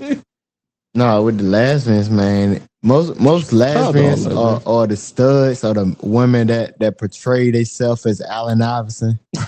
They got the phrase and all that. Hold on, let me get you with the Allen Iverson. Talking about practice. Not a game. Not a game. I did it for not a game. We talking about practice. They feel that they better than you, bro. They feel that they can fuck more better bitches than you because they think they cuter than you. It's more life all about competition. No matter what the sex is. Yeah, no matter what the sex is. I learned that most women they don't even like sex or like coochie like that. Or they don't even the power trip. They don't even like dick. They only want dick when they know that the man that's behind the dick that can not saying provide but can do certain things that can make them happy for the moment far as like taking them out to eat. They ain't gotta pay for nothing to eat. You know what I mean? Or hell, if you're a real big trucker, you can pay all their bills, you know, kick that $1,000, $1,200 a month for them, and all you gotta do is get the coochie every 2-3 weeks, you know what I'm saying? No, I was good more than that though. I wasn't tricking like that. I mean, that's what goes on in America. But you learn when you really live with a woman, women don't really care about sex. Women, number one for a woman, they want to have fun and have a good time. I think they want to be safe. It depends on the lady. I think it depends on the lady. I mean, stability is part of that. So stability. But they still, if they got the house, they can have a good. Women want to be 50 years old and still want to have fun, have a good time. Bitch, you got to go to work. You can't have no good time at 50. Come on now. We got kids. We got what a good time at. I agree with that. Like, God I'll damn. say some. Some women, they enter the market. Damn, I sound crazy when I say this. But they enter the market at a different scale, right? Yeah. And so I see this a lot, especially when I go out. I went and hung out with some friends and did some, went to dinner. And it was a high-end spot, and I saw some of the dates that was happening. Mm-hmm. And a few comedians, I do observation. You know, I observe. Yeah, I do observation. Observe like yeah. And I'm sitting there like, what is you? I honestly said the man was divorced at least twice. Mm-hmm. She was divorced once. She gonna fuck him. She giving up the pussy tonight. He carried the whole date like, I don't know if I'm gonna get the pussy. Long as that nigga got abs, he got he looked good. He got the goatee. But the way he was going about the gray date, strings. Man, I already know the game. Yeah, the way he was going about it, he didn't know that he already had it in the bag. Oh no, men never know. Oh, men can out talk their way out the coochie. Out the coochie. I was like, I done did it plenty of times. I can tell you. Wrap this shit up, nigga. It's like, yeah, you got it. She got it. If you don't, nigga, I'm about to go over there and say something to the bitch. Yeah, right. You ever talk yourself off the pussy? Man. I think I'm the definition of that, man. Because I talk too much when I'm drunk or high, as you can see. Well, but I'm not a girl. no. No. No, I know what you mean. I know what you mean. Yeah, super no, cold. but I mean, I done did it plenty of times. You know what I mean? But Has your girl ever said, "Just stop talking"? Nah, not my old lady, not my wife. Yeah. Nah, not her. Yeah, my lady said you're good there. The stripper slash dealing with a sugar daddy girl I used to deal with. She put me on. She put you on game. I ain't gonna. She arguably made me who I. Juno, you see today. I ain't gonna say she made me who I am. Hey, she man. put me on game. She let me know. She told me, Junie, a girl know when she want to give you some pussy before she even talk to you. You know what I mean? Like she let me know that women be knowing when they want to fuck. Like she put me on shit that I ain't know that women be knowing. Like just I'm a man. talking on the phone. Cause if you talk on the phone with a woman you give her a week of just talking on the phone, entertaining her. If you singing some Usher on the phone, I mean, just giving her jokes. You doing that? But if you entertain her on the phone for a week, trust me, guys, I put this on my dead grandma Gertrude. You got that coochie forever. She your best friend forever. What was the song you sung, Juno? It's 7 o'clock on the dot. I'm usually a neo dude. No. I'm usually a. I'm an old school. I'm dating myself. But I do Usher.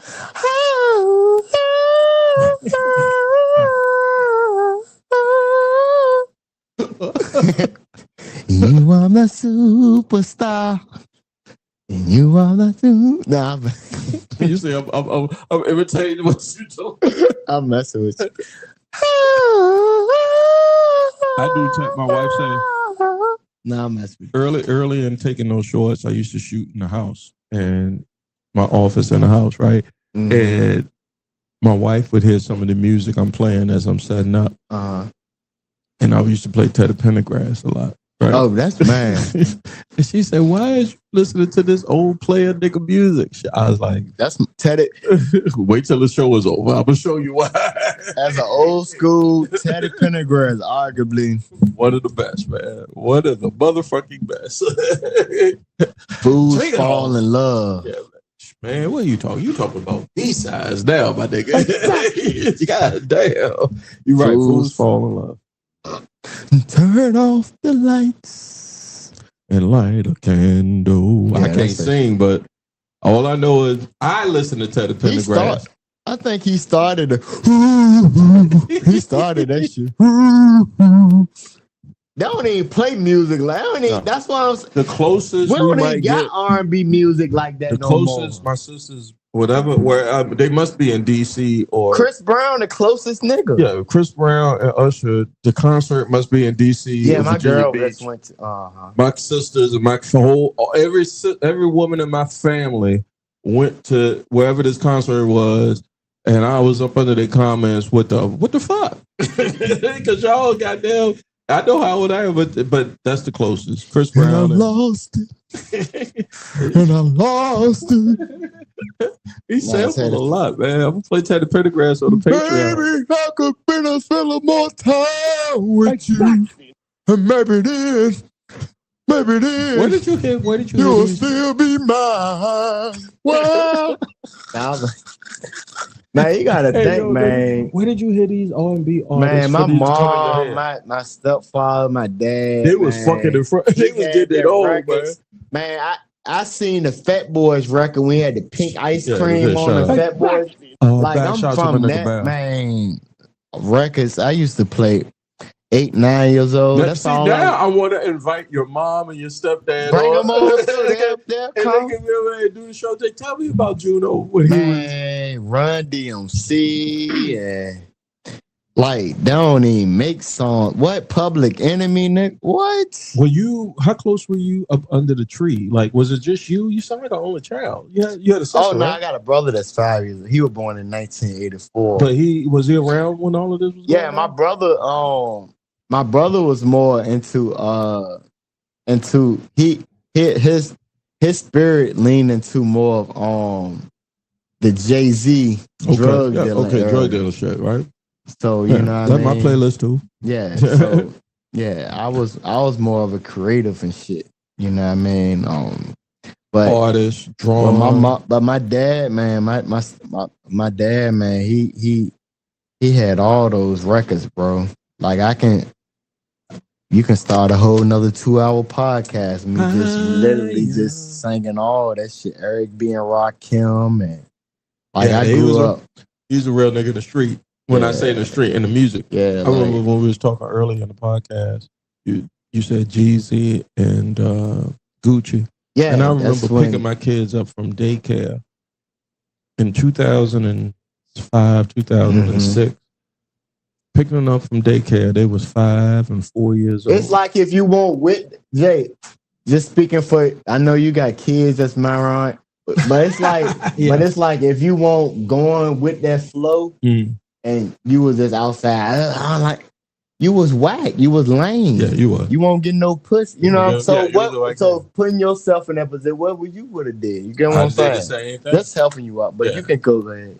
And I picked them up from the daycare, paid the lady the daycare, and my son reminded me of this when he came home from college one year. He said, I remember that CD you used to play when you pick us up, and it had the snowman on it. It was Jeezy. Jesus started it, bro. And he was in his room, coming home from college, and he played that goddamn TM 101 or 103. That bitch was amazing, man. When them horns started getting, when them horns started hitting, and and those ad libs and shit, and I hear my son now. I'm editing the podcast downstairs in the basement, and my son and his homeboys is up there rolling one. I'm like, what the fuck was I doing? What did I do? When that out, like, and I know I like. Ronte, you know you're my brother. You know you're gonna love me. But just speaking on that, bro. Man, my brother was, let me see, 04. My brother born in 80. My brother was 20 years old. He was counting $12,000. I didn't see him. $12,000. And I was in then, 20s, right? and 04, 05, I was then, and I don't even know how old. I born in 89. You do the math. I don't even know. I was 15 or 16. I was then saying, Ronte, once you put that money in and start a business or something, like barbershop. You was on that righteous shit. And I'm still telling him, and he done did his just, I don't know, get a food truck or something. You Be smart, bro, with your shit, right? Or so hopefully he got out. I mean, I'm sure. He got out the game. That's how it really was. Bro. That's how it really was. And you're saying earlier, because we talked off air about how the impact like of Gucci. I'm thinking a 20-year-old count 12, 13,000. Bro, what the fuck? Well, yeah. What a 20-year-old supposed to do? You know what I'm saying? I could tell you. I mean, fuck these hoes. Yeah, fuck these hoes first. That's what. Fuck these hoes first. Get fresh. That's what he was doing. How old he was doing. Yeah, get fresh. Now, so when Averett's bad, $500, $800 Averett's coats. This nigga was doing all. Well, you see, I don't know. I'm kind of. Of course, all the Jordan. You know what I mean? That's just number one. I'm gonna date myself a little bit, but there was this rap group called. Their song was called Wolves, and Dead Presidents. Mm-hmm. Dead Prez is the moniker. Dead Prez they go by, but they call Dead Presidents. And their moniker was this speech given by a Pan-African, Pan-Africanist, and it was about the wolf. The wolf. I'm paraphrasing this whole thing. Non-foundational Black America. Right. The wolf. The wolf is the wolf in the Arctic. The way that the Eskimos or the natives hunted, they took a piece of fish or piece of meat, stuck it in on a sharp knife, and stuck it in the ice. So it was camouflage. So if a wolf came by and started licking the knife because he hungry. The wolf is licking but he's killing himself at the same time because he's licking his own blood. Because he don't even know he killing himself because he's licking his blood. He thinking he getting the juice off the meat paws, but he's getting it. And that's the equivalent of what black men was doing in the crack era, in the drug game era. You thinking you getting something. I'm paraphrasing this whole skit off of this album, but you think you getting something and it's bringing value to you, but you're really killing yourself. So like the 12 grand, the 12 racks in front of him, yeah. It's like, really? When he got locked up. We moved I told you I moved to Richmond when I was 16. This 2006, 2007. At this time, my brother was going from Verona to Emporia. I'm talking about taking that hour and take penitentiary chances back and forth. And I seen at the kitchen table one night, my mom was like, Ronte. Because my mom, let me talk about my mom. Hey, man, go ahead. Speaking on Tawana Grant, one of the realest women. I can't even explain this woman. Exactly. But she one of the women that got your back. She explained to him, Ronte, why you keep going back and forth and forth? Everybody in your business. If you're gonna do what you want to do, just do it up here.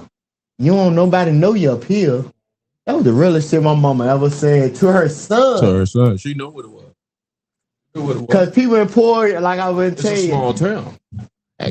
Telling my grandma, Gertrude, your son doing this, and you know what I'm saying? Like my brother was really, I ain't saying he was, but the feds call him. Yeah, if you're doing federal time, you ain't getting out of that. You doing some type of weight. You in some type of over 80,000 or more type of dollars. You know what I'm saying? Certain type of weight. But what I didn't know, my brother was dealing with a guy in the sheriff office. Now, this sheriff office, I'm not gonna mention his name. I'm definitely not gonna mention his name. But he was the guy that'll pull you over, Jay. Because you got an air freshener. Take your drugs and money, and keep it moving. Yeah. And he'll resell it on the street. So he was a crooked, you know what I mean? So my brother got tied up into that shit. So that was got him to do 10 years. Yeah, I know the game. He could have done more, you know what I mean? Yeah. But sorry to hear that. Yeah, but that man, just that alone just showed me that, you know what I mean? Like it ain't about the game out here. It's about, like, my brother's smart. He could have done a lot of things, you know what I mean? Where you at now?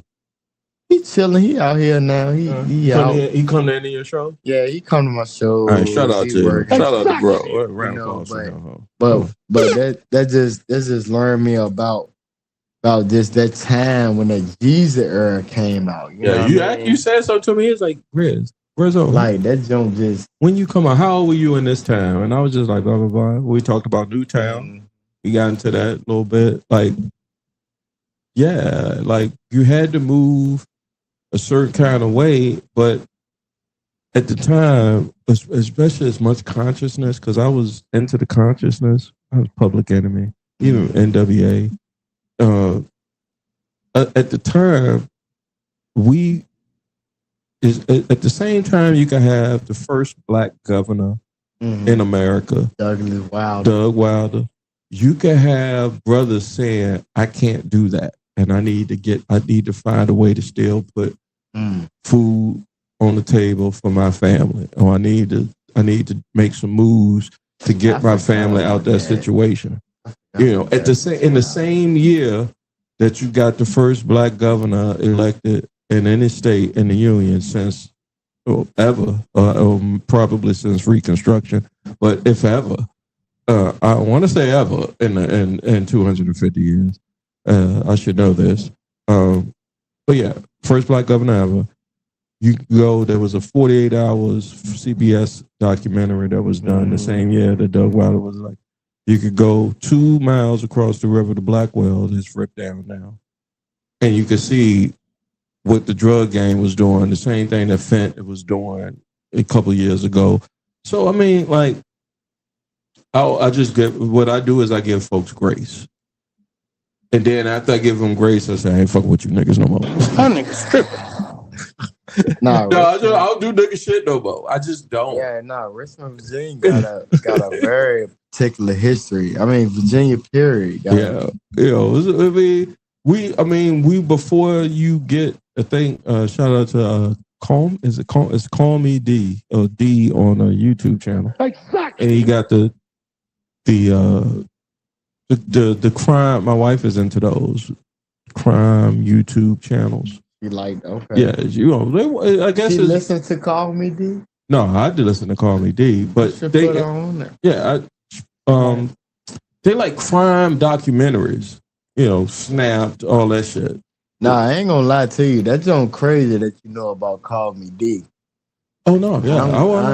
He got traction. Wild. How you found out about that though? The algorithm will find you. The algorithm. Okay. Yeah, the algorithm will find you. I like that. And then when you find, I reached out. Okay, you talk about the Bradley brothers, because I'm always, because me, like right now we can talk. I'm always about Greenville, nigga. Yeah. Like why was they killing people? But then I found out that some of them was on drugs. Yeah, them boys on PCP. Yeah, they was just wilding. Yeah. And they let us go home early when them niggas broke out. The third grade I was in, and you remember? Yeah, I can't. I bet you if you put any other comic from Richmond to tell you the story, they could do it more justice than I could. Hearing shit like that, but I'm gonna give it to you the way I was in third grade, Miss Harris class, and news doesn't break like it does today, where you got phones and everything.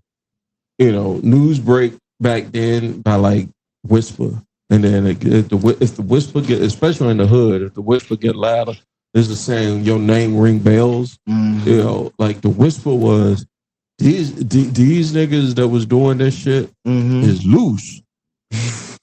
When they say loose, nigga, they broke out the joint, like the prison, and they broke out of Greenville. Yeah, because Lawrenceville couldn't hold them. They was and I went into this rabbit hole of when my uncle came home. Shout out to my uncle Mom. Exactly. And I went into this rabbit hole of niggas because I'm that of age now where the hustlers back in the day that then did 20, 30, 40 years, they coming home now. Mm-hmm. And guess what they doing? Podcasts. They doing goddamn interviews and shit, telling niggas how much work they move. Yo, the shit's crazy. And so I fell into that shit. And the shit was not only it was entertaining because of the stories, but it was also kind of like revealing of like, man, I came through all that shit. I came through that, and for somebody to look out for them when you come home and say, hey man, I remember I did this, shout out to Aaron Turner and 101 The Fam. Me and Aaron, had a show. My uncle came home. I was like, yo, my uncle came home after a 40-year murder bid. we should have him. We should have him. Years. Well, he pulled 30. He did 30. Okay. He did 30 out of 40. And got re-locked up and had to pull a couple more because he came home and beat a bitch ass. He was wild. Hey, yo, Buck, you was wild. He going to glory now, but you was wild. You was wild. I got stories for him for days. That's too. A lot of stories for 30 years enough. Oh, yeah. I asked him, nigga. We was in front of my grandma's house. I want to get my brother up on the get on the podcast. You guys got mad stories. We in front of my grandma's house, his mother's house, and it was something had happened. My brother was locked up with Big Meat. Word? He was doing fair time? Oh yeah, he was doing fair time. Yeah, he was. I mean, like in Pennsylvania, my brother did like 2 years in Pennsylvania. And Big Meats was up in that area for like 3-4 months. Like he was in that, you know what I mean? But I'm just saying, it was just niggas was out there getting that bread. That fed. And getting that fed, getting that bread, and getting that fed. I think it's time to go to the Patreon. What do you say? But my thing with that, they make you pay. My brother owed like $12,000 in North Carolina for taxes. They make you pay taxes on the drugs that when you get locked up. That's crazy. That's how you know, like, it's all a money game. Yeah, you pay tax for something. Yeah, I'll get a. Well, then you got to pay for the lawyer to argue that out. That's crazy. You ready for the Patreon? I think I'm ready for the Patreon because we got to talk about on the Patreon, ladies and gentlemen. Money is the key. The money. The Patreon, we got Juno, the breakup. Mm-hmm. We got to talk about how I got burnt for the first time. Oh no, that's shit. People pay for that. Yeah, they gotta pay for that. You gotta tease it for you. So man, I got burnt and went back to the same bitch, bro. Let them pay for it to hear that story. Then I know. And she know who she is. She knows she is a fucking hoe. But if I show you, you're gonna be like, "Oh, damn!" I feel you. I probably did the shit too. Back when I was at, it's just the boot. Why are we so fascinated by the ass? I don't know. It's an alien gonna tell us soon. Trust me, a motherfucker ET gonna come down this bitch and be like, "You see, the ET gonna have the ass of the century." When I go to the car, don't do that. Nah, you're right. Let me go to the. I'm a man of the cloth. Yeah, let me go to the Patreon before you do that. So before we go to the Patreon, let everybody know. Yeah, episode 150, where they can either see your work of your comedy or just follow you on the social. Let them know where they can get you at. Man, look, man. All right, I'm on Instagram, Juno, JUNO_STARR star. I had an old Instagram that I had about 4,000 or 5,000 followers, but it got deleted. Man, I used to go live, bro. People, they was like, fucking y'all you understand who I am, man. Yeah, I had prostitutes, escorts pop up showing titties and ass. They was fucking you up. They didn't fucking my whole shit up, bro. So he's trying to get his shit back up. Niggas that had regular teeth like this, then they take them off. You be like, damn, where the fuck the teeth at? Like, so they the counseling it. I had to start a whole 3 other Instagrams. So this Instagram that I'm giving y'all, JUNO_STAAR. I mean, some teeth bitches. I get Juno star. I ain't gonna lie. Leave Jay out of this. But when I was 7 to 8, I want to be a porn star. And my name was Juno Star. That's my porn star name. But that's the only second Instagram that I can legally go into and log into. For you, hoes. Yeah, so I mean, I just figured that I am Juno, and I feel that I'm a star. So just leave it up. But follow me, y'all. I promise you, you follow me, I'm gonna keep more content coming. I'm gonna add more pictures and videos for you guys. What you want to see, you know what I mean? Y'all don't come to comedy shows any goddamn way because you got kids and food to cook. So you don't come outside any goddamn way. So, but get it online. But nah, I get it though. But I'm gonna do more stuff. I appreciate my man Jay Grizzo putting me up, giving me a platform to show y'all some naturally real funny talent out here, man. He's an interesting guy. It's not naturally funny, but just original. Some shit you ain't never seen before. You ain't never had no Larry Steve salt on your fried chicken before. You know what I mean? Just some shit like that. You know what I mean? Some crab legs, some mashed potatoes and shit. You know what I mean? Something different. We all need something different. Amen. But I'm just up here trying to show more love than a Mexican at a strip club, y'all. And so please follow me. She works.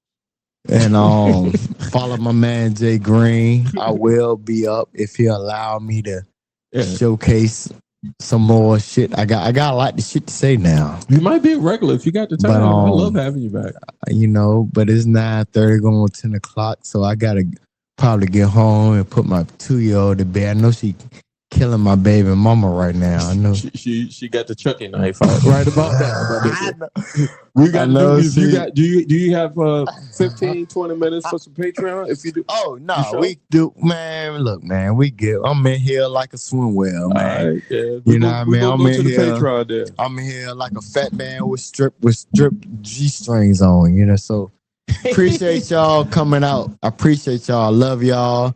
Come out to a show. You see Juno on a card. Come out. I Please promise do. you hear some real shit, some real funny shit.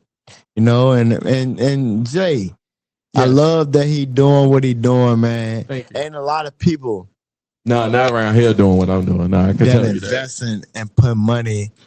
Look, In the production. it ain't about me a whole bag of Funyuns. Ain't a lot of niggas buying you a whole big bag of Funyuns. I need one right now. Hold on. Nigga, they got hot Funyuns too. I ain't know if you wanted the hot ones or the regular ones. You want the hot ones, yeah. But he eat them shit. He crushing tonight, ladies and gentlemen. Bye, guys. No, but look, ain't a lot of niggas. Look, they got the Casamigo Reposado. man, look. This man is the I'ma get go to you right. Richmond. Yeah. If you in the Richmond or Virginia or whatever area, DMV. Go ahead. DMV area, period. North Kakalaki. Pull up. Taking Those Shorts podcast is taking over your podcast on YouTube, Instagram, TikTok, wherever you want to find it. Please follow my man Jay Green, Jay Grizzo. Thank you. I'm out. I appreciate the love, man. Thank you, bro. God damn it. Juno Turner, you're a character and a half, man. Giggity.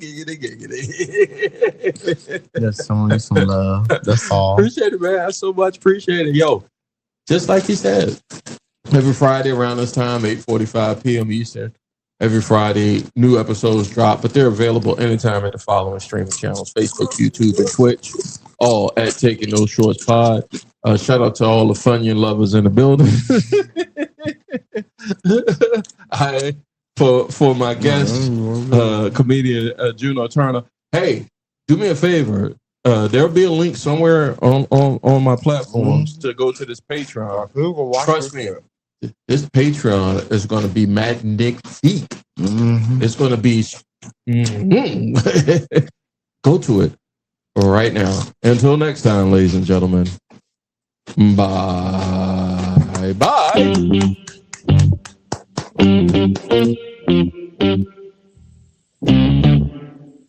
Whoever had Blossom up there. We talking about practice. Not a game.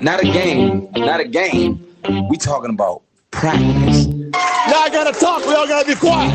You're talking to the Rolex wearing, diamond ring wearing, kid stealing, wheeling dealing, limousine right. I'm a man. I'm 40. And now your host, Taking No Shorts podcast, Jay Grizzy.